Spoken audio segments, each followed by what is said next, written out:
মধ্যপ্রাচ্যে যুদ্ধের প্রভাবে দেশে ডিজেলের অভাবে কৃষকদের সেচ কার্যক্রম ব্যাহত হচ্ছে।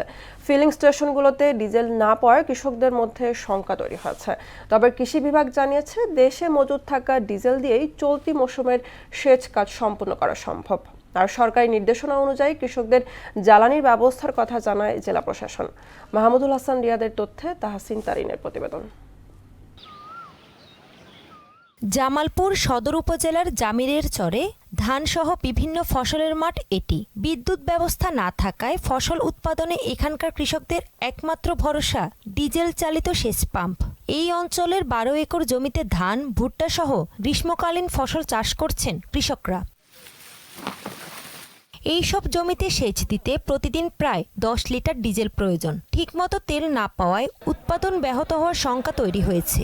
এতে কৃষকদের মধ্যে বাড়ছে উৎকণ্ঠা ও অনিশ্চয়তা। তেল 10 লিটার হয় না, তেল পাইতেছে আমি 3 লিটার। আমি তেল না পাইলে খেতে কেমনে আমি পানি দিব? 10-12 একর জমি আবাদ করছি, পানি দিয়ে রাইতাছি না।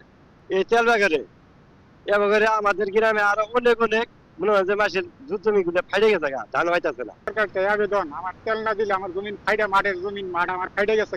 ধান ক্ষেত ফাইটে গেছে, ঠুর বেরোইছে। এখন যদি কেরোসিন আপনারা না দেন তাহলে আমরা কিভাবে করব, ধান আবাদ করে নেব?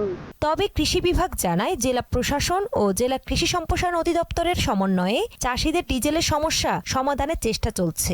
উপজেলা প্রশাসন, জেলা প্রশাসন সবার মিলে যৌথভাবে ডিজেল চালিত যে মালিক যারা আছে তাদেরকে চিহ্নিত করে তাদেরকে আমরা নিয়মিত ডিজেল সরবরাহ করে যাচ্ছি এবং সেচ কার্যক্রম নিরবচ্ছিন্নভাবে চালিয়ে যাচ্ছি। আর সরকারি নির্দেশনা অনুযায়ী কৃষকদের জ্বালানির ব্যবস্থার কথা জানায় জেলা প্রশাসন। সকল প্যাক পয়েন্ট ডিলার এবং এজেন্সি রয়েছে, যাদের মাধ্যমে আমাদের কৃষকরা জ্বালানি পেয়ে থাকে। আমরা তাদেরকে নির্দেশনা দিয়েছি যে তারা যে পরিমাণ বরাদ্দ পাচ্ছে সেখান থেকে যেন সর্বোচ্চ গুরুত্বের সাথে কৃষকদেরকে দেওয়া হয়। জেলা সদর সহ 7টি উপজেলায় ডিজেল চালিত সেচ পাম্প রয়েছে 28,103টি ও বিদ্যুৎ চালিত রয়েছে 25,065টি। তাহসিন তারিন, মোহনা সংবাদ।